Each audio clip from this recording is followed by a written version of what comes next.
Ma femme est rentrée tard et a dit soit déjà reconnaissant que je sois rentré. J'aurais dû le savoir à la seconde où la porte a claqué. Il était un peu plus de 11 heures du soir et je faisais les 100 pas depuis près de 2 heures. Je comptais les fissures au plafond. Je vérifiais mon téléphone comme un fou. Quand Megan est finalement entrée. Les talons de ses bottes claquaient sur le parquet comme des coups de feu. Elle n'a même pas regardé dans ma direction. Elle a juste jeté son sac sur la chaise et s'est dirigée vers la cuisine comme si elle vivait seule. Je n'ai pas dit un mot. Pas encore. Elle a ouvert le réfrigérateur. Elle a sorti une bouteille de vin blanc à moitié vide et s'est servie comme si elle célébrait quelque chose. Son chemisier était légèrement froissé. Il y avait un nouveau collier qui brillait à sa clavicule. Quelque chose que je n'avais pas acheté. Elle a pris une gorgée. Puis elle m'a finalement regardé.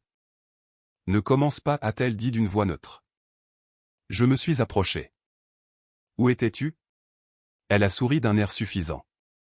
Comme si j'étais un enfant qui posait trop de questions. Au travail. Une présentation s'est prolongée. Au travail ? Megan. Il est plus de 11 heures. Tu n'aimes même pas ton travail. C'est à ce moment-là qu'elle s'est retournée. Elle s'est adossée au comptoir et a croisé les bras. Son verre toujours à la main. La lueur froide dans ses yeux m'a donné des frissons dans le dos. Sois déjà reconnaissant que je sois rentré. J'ai cligné des yeux. Pendant une seconde. J'ai cru avoir mal entendu. Mais non. Elle l'a dit exactement comme ça. Quelque chose s'est brisé en moi.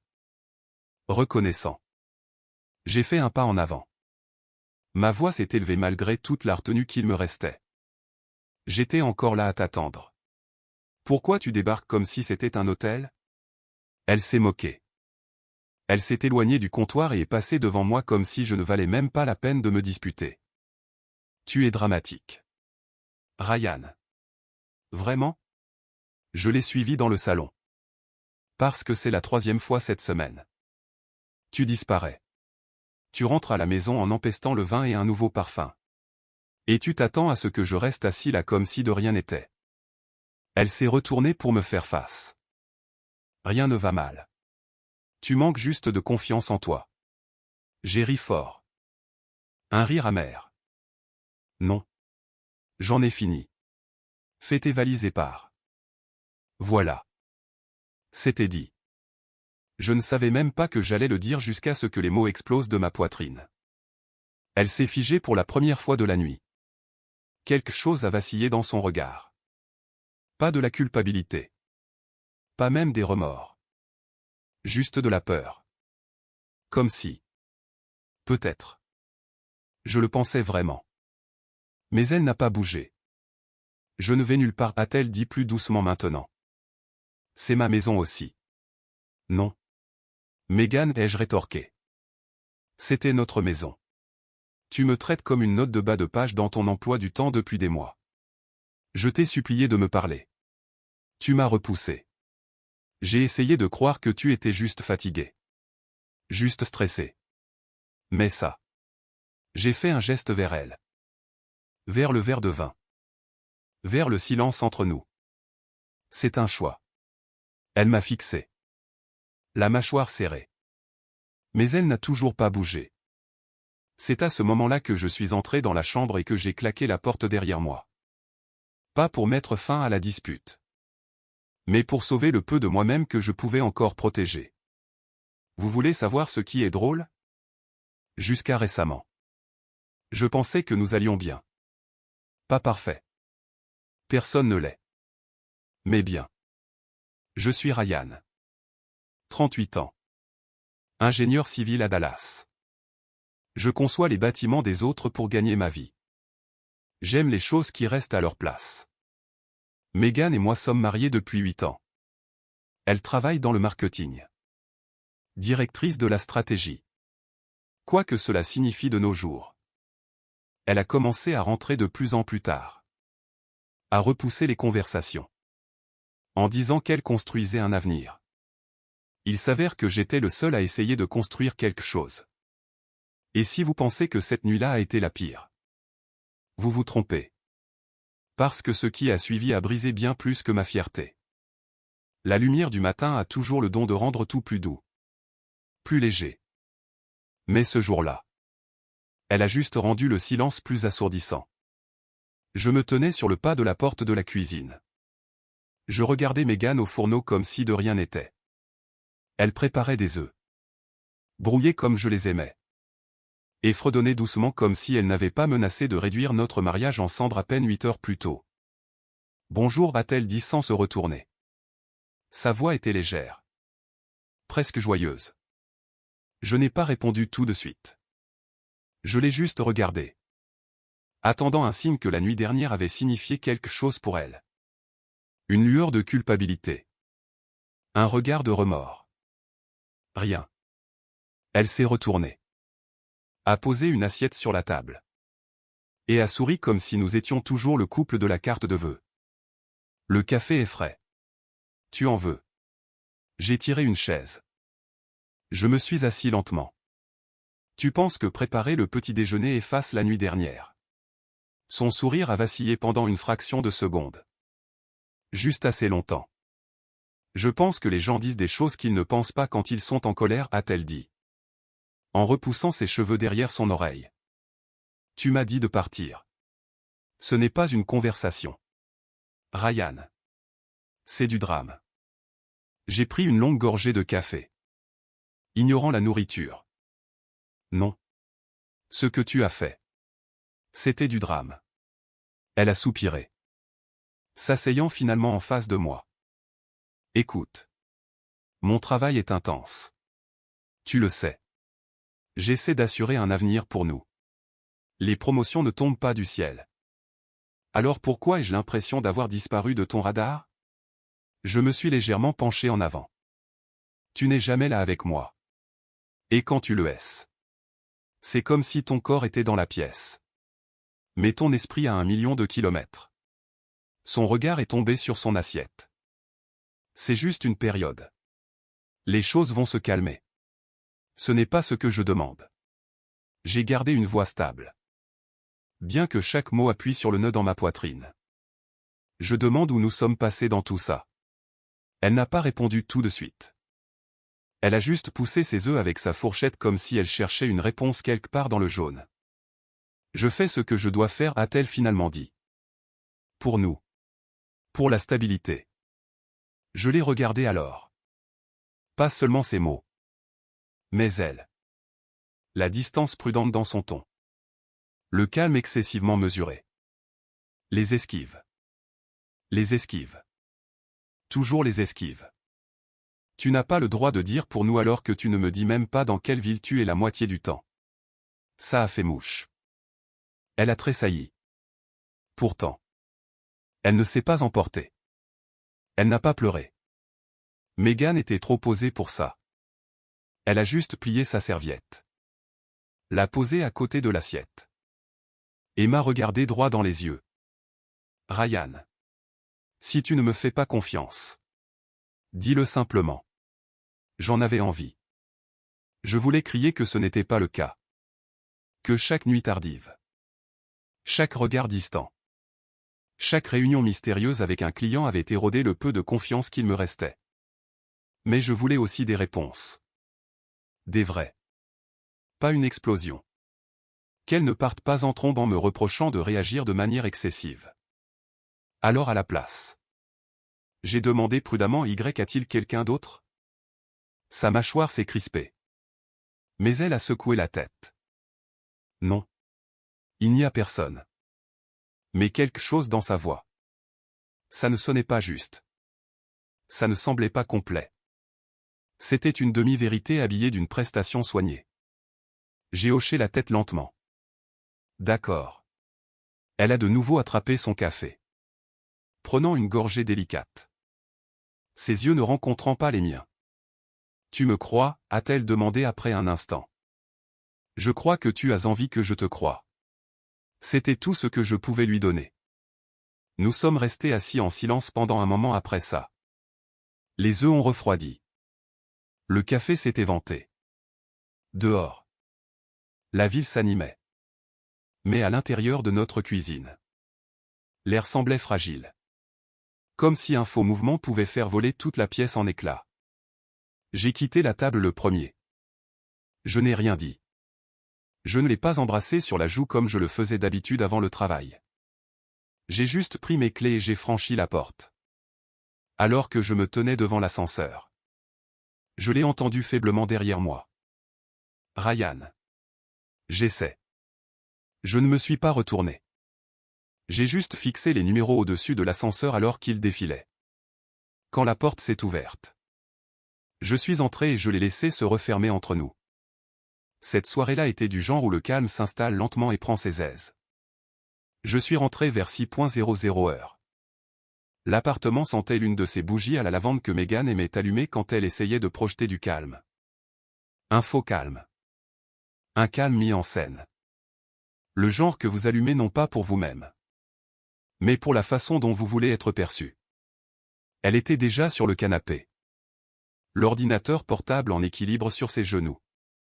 Les lunettes glissant légèrement sur l'arête de son nez. Elle n'a pas levé les yeux quand je suis entré. Elle a continué à taper. Ses doigts dansant sur les touches comme si elle composait quelque chose d'urgent. Quelque chose de secret. J'ai posé mon sac. J'ai enlevé mes chaussures et je suis resté là un moment. Salut, ai-je proposé comme une branche de paix. A-t-elle marmonné. Tapant toujours.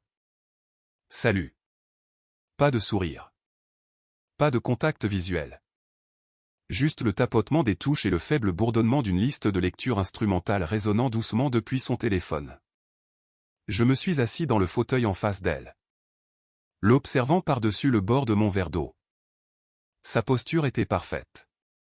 Trop parfaite. Pas détendue. Jouer. Elle avait l'air de jouer un rôle. Et je ne pouvais m'empêcher de ressentir que j'étais le seul dans le public. Pendant un long moment. Le seul bruit dans la pièce était le cliquetis des touches. Mais ce n'était pas seulement ça. Il y avait un rythme. Des pauses. Des hésitations. Comme si elle réécrivait. Supprimait. Hésitait. Je me suis penché en arrière. Essayant de paraître détendu. Sur quoi travailles-tu? Une proposition, a-t-elle dit. Sans toujours lever les yeux. Pour quel client? Il y a eu un délai d'une demi-seconde. À peine suffisant pour le remarquer. Mais je l'ai fait. C'est pour Clarion Brands, a-t-elle dit. Tu ne les connais pas. Elle avait raison. Je ne les connaissais pas. Mais je ne me souvenais pas non plus qu'elle en ait jamais parlé auparavant. Et la Mégane d'avant tout ça avait l'habitude de tout me raconter. Les drames de bureau. Les idées de campagne. Les victoires et les défaites. Mais ces derniers temps. Chaque partie de sa vie en dehors de cet appartement était devenue hermétique. J'ai hoché la tête lentement. Longue journée. Comme d'habitude. Elle tapait toujours. Je me suis levé et je me suis dirigé vers la cuisine. Je me suis versé un autre verre d'eau. Puis je me suis adossé à l'évier. Et je l'ai juste regardée. Elle ne travaillait pas. Pas vraiment. Ses yeux n'arrêtaient pas de se diriger vers le coin de l'écran comme si elle vérifiait quelque chose. Et toutes les quelques minutes. Elle changeait de fenêtre. Puis revenait. Je me demandais si elle savait que je m'en rendais compte. Finalement. Elle a fermé l'ordinateur portable avec un léger clic. L'a mis de côté. Et a enfin levé les yeux. Tu es silencieux ce soir, a-t-elle dit. Juste fatigué. Ce n'était pas un mensonge. Mais ce n'était pas la vérité non plus. La vérité. C'était que quelque chose en moi avait changé. Pas d'une manière dramatique. Avec des cris et des verres brisés. Plutôt comme un brouillard qui se lève lentement. Une lumière qui se glisse dans des coins que je n'avais pas regardés depuis un moment. Elle m'a étudié un instant. Tu vas bien? Je lui ai fait le genre de sourire qui n'atteint pas vraiment les yeux. Et toi? Megan n'a pas répondu. Elle a juste tiré la couverture sur ses jambes. A ajusté ses lunettes. Et a regardé de nouveau l'écran de télévision vide comme si elle attendait qu'il lui offre une porte de sortie de la conversation. Et dans ce silence. Une chose étrange s'est produite. J'ai commencé à compter les bruits dans la pièce. Le faible bourdonnement du réfrigérateur. Le tic-tac de l'horloge murale. Le rire étouffé et lointain de quelqu'un dans le couloir à l'extérieur. Et en dessous de tout cela, le son d'elle qui ne disait pas les choses. Ce silence. Il était plus fort que tout ce qu'elle aurait pu avouer. Je ne sais pas à quoi je m'attendais quand je suis entré dans son immeuble de bureau le lendemain matin. Peut-être qu'une partie de moi voulait la surprendre en train de faire quelque chose. N'importe quoi qui validerait enfin la suspicion grandissante dans ma poitrine. Ou peut-être espérais-je avoir tort. Que j'entrerais. Que je la verrais entourée de graphiques. De délais et de collègues parlant de travail. Et que je me sentirais comme le paranoïaque qui doutait d'elle. Ce à quoi je ne m'attendais pas. C'était la rapidité avec laquelle elle a essayé de cacher la surprise dans ses yeux. La réceptionniste m'a donné un badge de visiteur et m'a fait signe d'aller vers l'ascenseur. Le bâtiment était une de ces choses modernes en verre. Élégant. Minimaliste. Froid. Au 17 étage. Les portes de l'ascenseur se sont ouvertes sur un long couloir bordé de bureaux aux parois de verre. Le sien était près de la fin. Elle était au milieu d'une conversation avec quelqu'un. Un grand type. Costume sur mesure. Penché plus près que nécessaire. Elle me tournait le dos au début. Mais à la seconde où elle m'a aperçu par-dessus son épaule, elle s'est figée. Son sourire a disparu pendant une fraction de seconde avant de revenir comme un interrupteur. Rapide. Soigné. Ryan, a-t-elle dit avec trop d'enthousiasme. S'avançant vers moi. Que fais-tu ici? J'ai haussé les épaules d'un air détendu. J'ai pensé t'apporter à déjeuner. Je me suis dit que tu serais peut-être trop occupé pour prendre quelque chose. Son collègue a jeté un coup d'œil entre nous et a fait un demi-pas en arrière. Je te verrai plus tard. Megan, a-t-il dit. D'une voix neutre. Mais avec des yeux curieux. Elle lui a fait un signe de tête sans se retourner. Bien sûr. Oui. La porte de son bureau s'est refermée derrière nous avec un léger clic. À l'intérieur. C'était immaculé. Comme une salle d'exposition. Bureau propre. Un seul cadre photo de nous à un mariage il y a 2 ans. Pas de désordre. Pas de notes. Aucune trace de la femme que je connaissais. Elle s'est assise lentement derrière son bureau et a croisé les mains. Tu aurais dû appeler, a-t-elle dit. Aurais-tu répondu? Sa mâchoire s'est crispée. Pourquoi es-tu vraiment là? J'ai posé le sac en papier sur son bureau et j'ai sorti 2 sandwichs. J'ai juste pensé que nous pourrions manger ensemble. Elle a fixé le sac comme si c'était une preuve. Tu penses que je cache quelque chose, a-t-elle dit après une pause. J'ai croisé son regard. Est-ce le cas? C'était de nouveau là. C'était clair. Une lueur de quelque chose de trop complexe pour être nommé. Culpabilité. Peur. Épuisement. Elle a attrapé le sandwich mais ne l'a pas déballé. J'essaie juste de faire mon travail. Ryan. Je n'essaie pas de nous saboter. Je veux juste avoir l'impression de faire encore partie de ta vie. C'est le cas. Son silence en disait plus qu'elle ne le réalisait. Après un moment. Elle s'est adoucie. J'ai été sous pression. Il y a un gros compte client que j'essaie de décrocher. C'est à cause de ça. Les nuits tardives. C'était ça aujourd'hui. Je ne doute pas que tu travailles dur, ai-je dit prudemment. Je veux juste m'assurer que ce n'est que ça. Elle a soutenu mon regard une seconde de trop. Et puis juste comme ça. Le moment est passé. Elle a déballé le sandwich. A souri faiblement. Merci d'être venu. J'ai hoché la tête même si rien ne semblait résolu. J'ai mâché ma nourriture tout en la regardant faire semblant de faire la conversation. Hocher la tête au bon moment. Faire comme si tout allait bien. Mais au fond de moi, je savais qu'il ne s'agissait pas du déjeuner. Il s'agissait de confiance. Et quelque chose dans la façon dont elle serrait cette serviette. Comme si cela l'ancrait à son bureau. M'a dit tout ce que j'avais besoin de savoir. Elle n'était pas prête pour que je sois ici. Tout a commencé par un texto. Une de ces choses automatisées et fades de la banque. Je mangeais des restes dans la salle de pause, faisant défiler mes courriels, quand il est apparu sur mon téléphone comme s'il avait attendu le bon moment pour gâcher mon après-midi. Alerte Chase. Activité inhabituelle détectée. Une tentative de transaction récente a été bloquée. Veuillez vous connecter pour plus de détails. Je l'ai fixé pendant une seconde. Au début, j'ai cru que c'était un message indésirable. J'ai failli le supprimer. Mais quelque chose m'a arrêté. J'ai cliqué sur le lien. Je me suis connecté. Et c'était là. Une tentative de virement bancaire. 4 000 €. Bloqué. La note à côté disait le compte signalé pour dépassement du modèle de transaction. C'est à ce moment-là que j'ai eu l'estomac noué. Je n'avais rien autorisé. Megan n'avait rien mentionné et nous n'avions pas 4 000 € à jeter par les fenêtres. Sans réfléchir, j'ai pris mes clés et je suis sorti. Mon superviseur m'a à peine aperçu avant que la porte ne se referme derrière moi. Au moment où je suis arrivé à l'agence du centre-ville, mon cœur battait la chamade. La banquière qui m'a reçu. Une femme bien habillée d'environ 40 ans. Avec une voix douce et un bracelet en or qui tapait contre le bureau. A essayé de me rassurer. Ces choses arrivent parfois, a-t-elle dit doucement. Il peut s'agir d'une erreur de facturation ou d'une carte enregistrée utilisée par erreur. Voulez-vous que nous examinions ensemble les activités récentes? J'ai hoché la tête. Elle a imprimé un relevé complet et l'a fait glisser sur le bureau. Juste au cas où, a-t-elle dit. Comme si elle me remettait un avertissement au lieu d'une feuille de papier. J'ai parcouru la liste.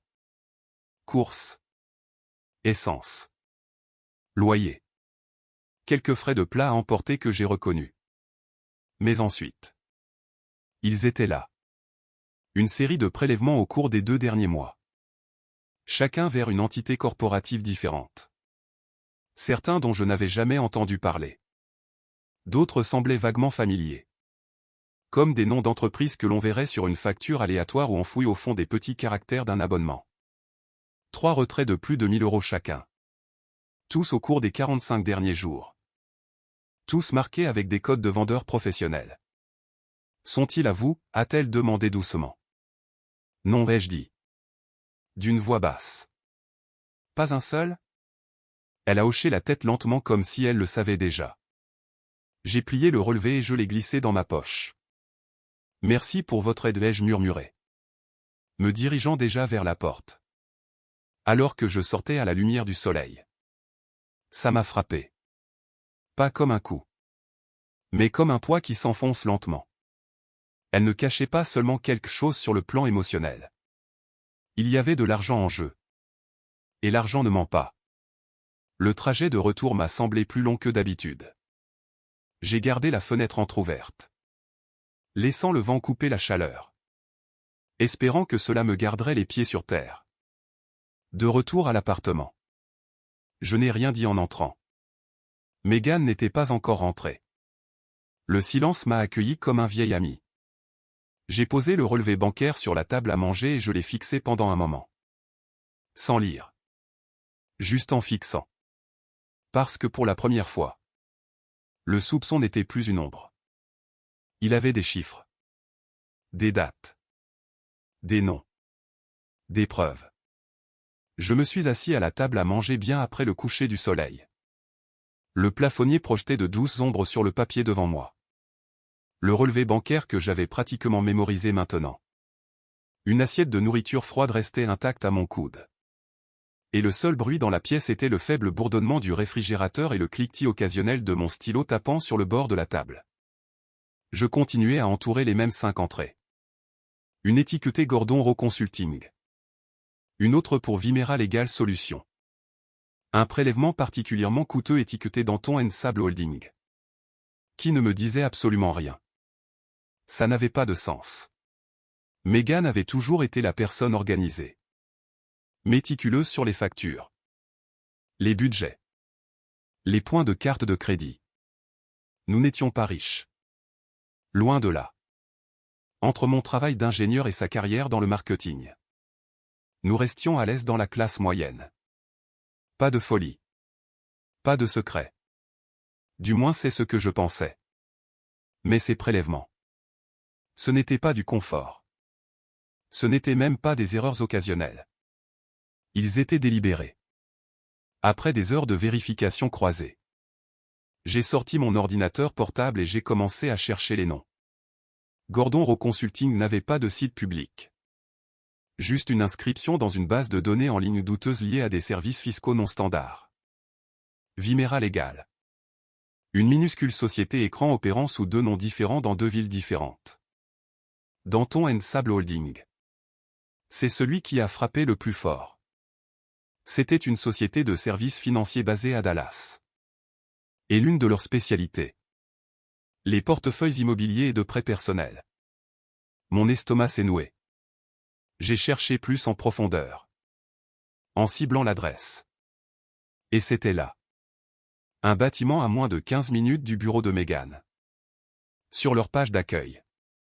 Sous la rubrique des partenariats d'entreprise. Je l'ai vu. Feldwell Strategic Marketing. Son entreprise. Je me suis penché en arrière lentement dans la chaise. Le souffle court. L'argent. Il n'avait pas simplement disparu dans le néant. Il avait été réacheminé. Alimenté dans un réseau. Un réseau qui ramenait directement à l'endroit où elle travaillait. Et juste comme ça. Les points se sont connectés d'une manière à laquelle je n'étais pas préparé. Ce n'était pas une fraude. C'était délibéré. Un système. Un montage. J'ai passé une main sur mon visage et je me suis penché à nouveau en avant. Que avait-elle dit ce matin-là? Je fais ce que je dois faire. Pour nous. Sauf que ce n'était pas du tout pour nous. Plus tard dans la nuit. Meghan a franchi la porte comme si tout était normal. Ses talons claquaient sur le sol. Elle m'a salué avec un doux salut. Comme elle le faisait toujours quand elle voulait que les choses restent non dites. Elle n'a pas remarqué les papiers toujours sortis sur la table. Du moins pas tout de suite. Je l'ai regardé se diriger vers la chambre. Imperturbable. Je suis resté silencieux. Écoutant juste le bruit de la fermeture éclair de ses bottes. Et le moment où elle les jetait dans le placard. Une partie de moi voulait faire irruption et la confronter. Claquer l'ordinateur portable et lancer des accusations comme des fléchettes. Mais la plus grande partie savait qu'il ne fallait pas le faire. J'avais besoin de plus. La vérité ne consiste pas seulement à attraper un mensonge. Il s'agit de prouver le schéma. Et en ce moment, ce schéma se déroulait comme une carte devant moi. Chaque nom. Chaque transaction. Chaque choix qu'elle avait fait dans mon dos. Formant une piste que je ne pouvais ignorer. Vers minuit. Alors que Meghan dormait dans la pièce d'à côté. Je me suis glissé à nouveau dans la salle à manger. La lumière de la cuisine projetait de longues ombres sur le parquet. Je me suis rassis. J'ai ouvert le navigateur et j'ai tapé une dernière recherche. Une maison peut-elle être hypothéquée sans le consentement des deux conjoints au Texas? La réponse. Oui. Sous certains arrangements juridiques. Des arrangements dont je n'avais jamais entendu parler. Des arrangements qui pourraient être initiés si une partie falsifiait la signature de l'autre. Un frisson m'a parcouru le dos. J'ai fixé notre salon. Les photos. Le canapé. La table basse que j'avais construite de mes propres mains. Et soudain. Plus rien de tout cela ne semblait en sécurité. Plus rien ne me semblait appartenir. J'ai à peine dormi cette nuit-là. Mon corps était dans le lit. Mais mon esprit était quelque part dans un labyrinthe de signatures. De comptes et de failles juridiques dont j'ignorais même l'existence. Meghan dormait à côté de moi. Sa respiration lente et régulière. Comme si rien dans son monde ne s'effondrait. C'était la partie qui m'a le plus touché. À quel point elle avait l'air paisible. À quel point son calme était devenu intentionnel. Au matin. J'étais déjà de retour à la table de la cuisine. Ordinateur portable ouvert. La première gorgée de café me brûlant encore le fond de la gorge. Il y avait encore une chose que j'avais besoin de savoir. L'hypothèque. Je me suis connecté au portail de prêt immobilier et j'ai navigué vers la section des documents. Mes doigts planaient alors que je faisais défiler la liste. Le refinancement. Il avait eu lieu il y a 8 mois. Je ne me souvenais pas d'avoir signé quoi que ce soit. Nous avions parlé de refinancement brièvement. Vaguement. Mais c'était l'une de ces conversations du genre peut-être plus tard cette année auxquelles nous n'avions jamais donné suite. Alors. Quand j'ai vu la date. Le 12 janvier. Ma poitrine s'est serrée. J'ai ouvert le fichier. J'ai fait défiler. Et c'était là. Ma signature. En quelque sorte. Elle ressemblait à la mienne. Même forme générale. Même courbe sur le R. Mais l'inclinaison était mauvaise. L'espacement entre les lettres était trop uniforme. Trop propre. Je n'avais jamais signé ça. Je le savais au fond de moi. C'était elle. Ma propre femme avait falsifié mon nom pour contracter une nouvelle hypothèque sur notre maison. Et le pire. Ce n'était même pas un refinancement normal. C'était un refinancement avec retrait de liquidité. J'ai cliqué plus loin. Elle avait retiré 112 000 € en capital. Disparu. Aucune trace de cela sur notre compte joint. Rien de tout cela n'avait été utilisé pour des améliorations ou des rénovations. Ça avait disparu. Canalisé vers ces entreprises douteuses. Ces consultants juridiques. Et Dieu sait quoi d'autre. L'air autour de moi semblait s'être épaissi. Je me suis levé. J'ai fait les 100 pas dans le salon une fois. Puis j'ai fait demi-tour et je me suis rassis. Fixant l'écran comme s'il pouvait se transformer en quelque chose de différent si je clignais des yeux assez fort. Mais les chiffres ne mentaient pas. Je vivais dans une maison qui avait été transformée en garantie pour quelque chose que je n'avais pas accepté. Quelque chose dont je n'étais même pas au courant. Notre maison. Ma maison. Avait été mise en gage dans mon dos. Les murs qui me faisaient autrefois me sentir en sécurité semblaient maintenant être en papier. Et Mégane. Elle était l'allumette. Ce soir-là. Je n'ai rien mentionné. Je ne pouvais pas. Pas encore. Elle était de nouveau sur le canapé. L'ordinateur portable brillant sur ses jambes. Tapant comme si les engrenages de sa vie étaient parfaitement alignés. Son verre de vin était à moitié plein. Du jazz jouait doucement sur l'enceinte dans le coin. Je me suis assis en face d'elle. Observant en silence. Elle a levé les yeux une fois. « Tu vas bien ?» J'ai souri doucement. « Oui. Juste fatigué. » Elle a hoché la tête. Satisfaite du mensonge. Et c'était peut-être la partie la plus accablante. La facilité avec laquelle elle l'avait accepté. La Mégane que j'avais épousée aurait insisté.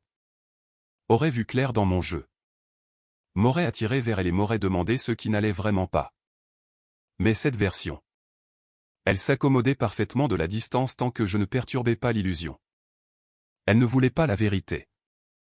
Elle voulait le silence. Plus tard. Quand elle est allée se doucher. Je me suis tenu dans le couloir et j'ai regardé notre photo de mariage. Celle accrochée juste au-dessus du placard à manteau. 2 gamins souriant sur une falaise en Californie. Le vent dans nos cheveux. Le Pacifique derrière nous comme s'il nous promettait l'éternité. J'ai touché le cadre avec 2 doigts. Et je me suis demandé. Cette version de nous avait-elle jamais été réelle? Ou avait-elle toujours été cette personne? Calculatrice. Posée. Gardant des secrets et des dossiers pendant que je montais les courses par les escaliers. Mes mains se sont serrées en poing. Puis se sont détendues à nouveau. Je n'allais pas craquer. Pas encore. Mais j'allais tout savoir. Je ne m'attendais pas à ce qu'elle me le demande. Nous ne nous étions pas beaucoup parlé de toute la semaine. Pas vraiment. Des banalités ici et là. Le temps. Les courses. Elle faisant semblant de bâiller au bon moment comme si la fatigue était une excuse suffisante pour éviter une vraie conversation. Mais jeudi soir. Alors qu'elle se tenait devant le miroir de la chambre. Ajustant ses boucles d'oreilles. Elle l'a dit comme si ce n'était pas grand-chose. Mon entreprise organise une soirée de gala ce week-end. L'un de ces trucs de remerciement aux investisseurs. Elle a fait une pause. Tu devrais venir. Je me suis retourné du placard. Surpris. Tu veux que je sois là? Elle m'a souri à travers le miroir. Bien sûr que oui. Ce sourire. C'est ce qui a tout déclenché. Pas les mots. Pas l'invitation. Mais le sourire. Soigné. Mesuré. Pas même une lueur de chaleur derrière lui. J'ai hoché la tête. Bien sûr. Elle s'est retournée et m'a embrassé légèrement sur la joue. Génial. Ce sera bon pour nous. 2 nuits plus tard. Nous nous sommes garés dans la file du voiturier devant un hôtel du centre-ville où je ne savais même pas qu'elle avait des relations. C'était le genre d'endroit où la moquette avait un nom et où la carte des vins était accompagnée de son propre personnel dédié. Megan avait l'air d'être à sa place. Élégante robe noire. Rouge à lèvres rouges. Des boucles d'oreilles en diamant que je n'avais pas vues depuis des années. Elle est sortie de la voiture avec une grâce étudiée. Lançant un rapide merci au voiturier avant de passer son bras sous le mien. À l'intérieur. Tout scintillait. Des lustres brillaient au-dessus d'une foule de costumes et de talons hauts. Des serveurs en gilet noir portaient des plateaux de champagne et des brochettes de crevettes. Et un doux quatuor à cordes jouait dans le coin. Elle s'est penchée tout près lorsque nous sommes entrés dans la pièce. Essaie d'en profiter. Sa voix était calme. Mais sa prise sur mon bras était trop serrée. Nous nous sommes mêlés à la foule. J'ai rencontré des noms qu'elle avait mentionnés au fil des ans mais qu'elle ne m'avait jamais présentés. Harold de la stratégie. Monica des relations clients. Un homme grand et silencieux aux cheveux argentés nommé Calvin qu'elle a présenté comme l'un des associés principaux. Mais ce n'est que lorsque je l'ai rencontré. Peter Luring. Que l'atmosphère a changé. Il était le directeur financier de l'entreprise. Grand. Trop maigre. Avec des yeux perçants et une poignée de main qui s'attardait juste un instant de trop. Son sourire était forcé comme s'il avait été agrafé. Alors. C'est le mari, a-t-il dit en m'examinant. L'homme mystère. Megan a ri trop vite. Ryan n'est juste pas très adepte des soirées d'entreprise. Peter ne m'a pas quitté des yeux. Dommage. Vous manquez toute l'excitation. J'ai souri. C'est vrai? Absolument, a-t-il dit en faisant tourner son verre. Il y a beaucoup de pièces en mouvement par ici. De grands projets. Des décisions rapides. Son ton était lourd de sens. Comme si chaque mot avait un double sens. Megan s'est raclé la gorge. Peter s'occupe de toute la partie arrière des investissements. L'homme des chiffres. Il pense toujours avec 3 coups d'avance. C'est une bonne compétence à avoir, ai-je dit. En soutenant son regard. Ça aide à éviter les faux pas. Que? Quelque chose a vacillé dans son regard. Juste un instant de silence. Puis il a souri à nouveau. Exactement. Nous sommes passés à autre chose. Mais la conversation est restée dans ma tête comme de la fumée. La façon dont il a dit décision rapide. La pause calculée. Et Megan. À quel point elle était devenue raide dès que j'avais mentionné quoi que ce soit de vaguement lié à la finance. Au fur et à mesure que la nuit avançait et que le champagne coulait. Je l'ai observée attentivement. J'ai regardé comment elle souriait à tout le monde. Comment elle me gardait près d'elle. Mais jamais vraiment avec elle. J'étais un accessoire. Un bibelot en forme de mari. À un moment donné. Je me suis penché et j'ai demandé doucement que se passe-t-il vraiment ici? Elle a cligné des yeux. Comment ça? Ça ai-je dit en faisant un signe de tête vers la foule. Toi. Peter. Tout ça. Son sourire ne s'est pas brisé. Mais ses yeux l'ont fait. Pendant une fraction de seconde. Je l'ai revu. Cet éclair de panique. C'est juste le travail. Ryan. J'ai pris une gorgée de mon verre. Je suis sûr que oui. Plus tard. Alors que nous nous tenions près du balcon et que la musique devenait plus lente. J'ai posé la question que je retenais depuis le début de la soirée. Alors. Quelle part de l'hypothèque est allée dans cette entreprise? Elle s'est figée. Ne m'a pas regardé. N'a pas dit un mot. A juste attrapé un autre verre et a fait semblant que la question n'avait jamais été posée. Mais ce silence. C'était toute la réponse dont j'avais besoin. Il était presque minuit quand je suis passé à l'action. La fête s'était clairsemée. Certains invités s'étaient éclipsés vers les ascenseurs. D'autres se regroupaient près du bar ouvert. Les rires un peu trop forts. Les talons claquant contre le marbre avec la régularité d'une horloge. Le groupe était passé du classique au jazz doux et le vin avait rendu presque tout le monde juste assez détendu pour ne pas remarquer quand la température de la pièce a commencé à changer. Mais je l'ai remarqué. Je le remarquais toujours. Megan se tenait vers le fond de la salle en train de parler à nouveau avec Peter. Leur tête rapprochée. Leur voix basse. Son sourire n'atteignait pas ses yeux. Les mains de Peter bougeaient trop pour un homme qui se disait confiant. Je me suis approché d'eux lentement. Laissant mes pas porter le poids qu'ils méritaient. Bonsoir, ai-je dit d'un ton suave. Je n'ai pas eu l'occasion de terminer notre précédente discussion. Peter. La tête de Megan s'est tournée brusquement vers moi. Les yeux écarquillés un instant avant de masquer rapidement son expression. Ryan. Peter. À son crédit. A peine cligné des yeux. Bien sûr. Toujours heureux de poursuivre une conversation. J'ai souri juste assez pour montrer les dents. Génial. Parce que je me demandais comment une entreprise de marketing finance un refinancement sur une maison de banlieue sans le consentement du propriétaire. Silence de mort. Le verre de vin de Megan a très légèrement tremblé alors qu'elle le portait à ses lèvres. Peter a penché la tête. Je ne suis pas sûr de vous suivre. Je me suis approché. Je pense que si. Voyez-vous. J'ai passé la semaine dernière à éplucher des relevés. Des contrats. Des enregistrements de société. Il y a une belle petite piste d'argent. Elle commence par notre maison et se termine quelque part dans votre plan de croissance trimestrielle. Megan a sifflé à voix basse. Ryan. Pas ici. Pourquoi pas? Je me suis tourné vers elle. La voix stable. C'est ici que ça s'est passé. N'est-ce pas? C'est là que l'argent est allé. Où les signatures ont été falsifiées. Où la confiance a été vendue. Peter s'est raclé la gorge.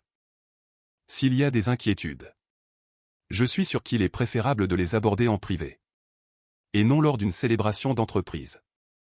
Amusant, ai-je dit. En plongeant mes yeux dans les siens. La vie privée ne semblait pas être une préoccupation quand mon nom a été utilisé pour retirer 112 000 € d'une hypothèque que je n'ai pas signée. Son expression n'a pas changé. Mais sa posture si. Ses épaules se sont raidies. Ses doigts ont tapé une fois contre son verre avant qu'il ne le pose lentement sur un plateau à proximité. Megan a touché mon bras. Rentrons à la maison. Mais je n'ai pas bougé. Pas encore. Juste une dernière chose, ai-je dit. Toujours en fixant Peter. Avez-vous l'habitude de donner pour instruction à vos employés de commettre des fraudes financières? Il n'a pas répondu. Il ne l'a pas nié. Il a juste fait le plus léger des hochements de tête. Comme pour avertir Megan de ne pas dire un mot. Et Megan. Elle était figée. Déchirée entre l'homme à côté d'elle et la vérité qui avait finalement débarqué dans un costume sur mesure avec des questions qu'elle n'aurait jamais cru que je poserais à voix haute. Nous sommes rentrés à la maison en silence. Le genre de silence qui semble assez épais pour s'y étouffer. Pas de musique. Pas d'excuses. Juste les retombées lentes et régulières d'un masque qui s'était enfin fissuré. Elle n'a pas parlé sur le chemin du retour. Pas un mot. Pas même quand nous nous sommes garés dans le garage. Pas quand elle est sortie sur ses talons et a marché vers la porte comme si elle était somnambule dans un rêve devenu cauchemar. Je l'ai suivie à l'intérieur. J'ai fermé la porte derrière nous. Et je m'y suis adossé pendant une longue seconde. Les lumières dans le couloir se sont allumées. Elle a laissé tomber son sac à main sur la table de l'entrée avec un bruit sourd. Puis s'est retournée lentement. Je t'avais dit, a-t-elle dit. Pas à la fête. Non, ai-je répondu. Tu m'as dit de ne pas poser de questions. Elle a croisé les bras. Sa voix était basse et tremblante. Tu m'as humilié. J'ai fait un pas en avant.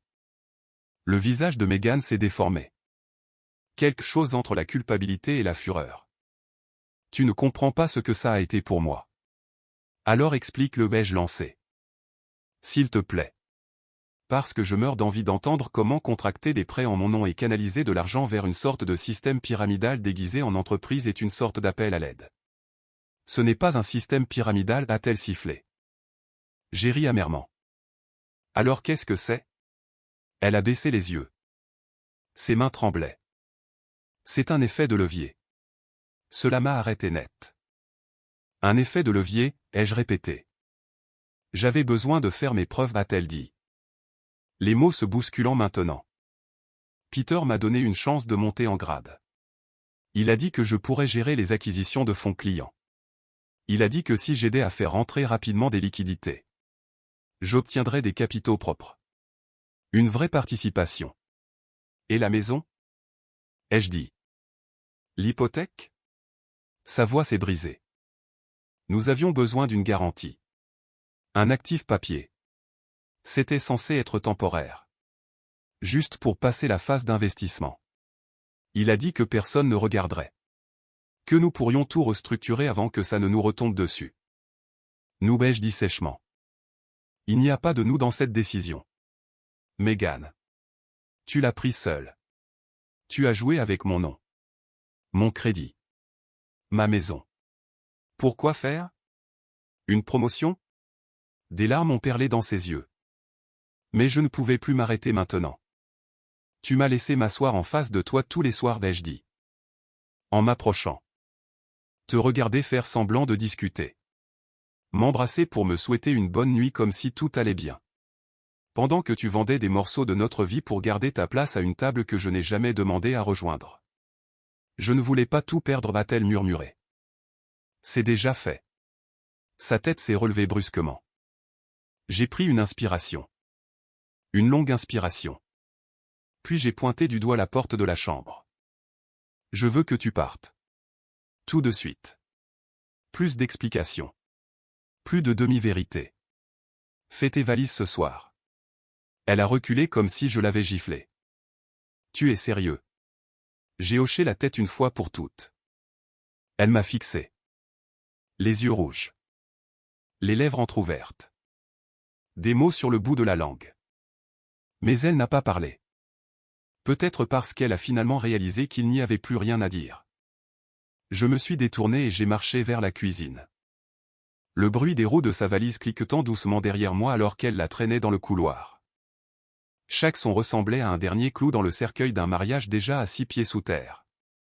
Je n'ai pas pleuré. Je n'ai pas crié. Je suis juste resté là. Devant l'évier de la cuisine. À fixer le reflet de notre photo de mariage dans la vitrine de l'armoire. Et pour la première fois depuis longtemps. Je me suis senti clair. Pas guéri. Pas bien. Mais clair.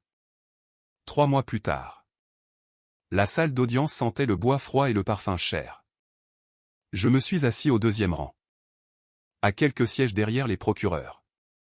Regardant Peter Lurin ajuster sa cravate avec toute l'arrogance d'un homme qui croyait encore que son argent pouvait faire disparaître tout ça. Mais ce ne fut pas le cas. Parce que les traces écrites ne clignent pas des yeux. Les courriels ne mentent pas. Et les signatures falsifiées. Une fois analysées. Parlent plus fort que n'importe quel discours de salle de réunion. Megan n'était pas à côté de lui. Elle était assise de l'autre côté de la pièce. Les cheveux tirés en arrière. Le blazer raide. Les doigts serrés sur ses genoux. Son avocat lui a murmuré quelque chose. Mais elle n'a pas levé les yeux. Elle n'avait pas levé les yeux une seule fois depuis le début du procès. Elle avait plaidé coupable très tôt. Avait témoigné. Avait conclu un accord. Ça n'a pas sauvé son travail. Ça n'a pas sauvé la maison. Et ça ne nous a certainement pas sauvés. Peter. Cependant. A pris pour tout le monde. Fraude électronique. Complot. Manipulation financière illégale. 5 chefs d'accusation empilés comme des briques. La sentence a été rapide. 4 ans. Aucune chance de libération conditionnelle selon les termes fédéraux. Quand le marteau est tombé. Ce fut plus silencieux que ce à quoi je m'attendais. Définitif. Mais ce n'est pas la justice qui m'a marqué. Ce n'était pas la sentence. La presse. Les lettres d'excuses écrites par des avocats en son nom. C'était le silence qui a suivi. J'ai déménagé 2 semaines plus tard. J'ai vendu ce que j'ai pu. J'ai pris ce qui m'appartenait. La maison. Elle a été mise sur le marché. Ça n'a même pas ressemblé à une perte. Juste un mauvais rêve dont je me suis réveillé trop tard. J'ai loué un petit appartement dans l'est de la ville. Rien de spécial. Une chambre. Presque pas de meubles. Mais c'était le mien. Chaque facture. Chaque clé. Chaque mur. J'ai planté des herbes sur le balcon.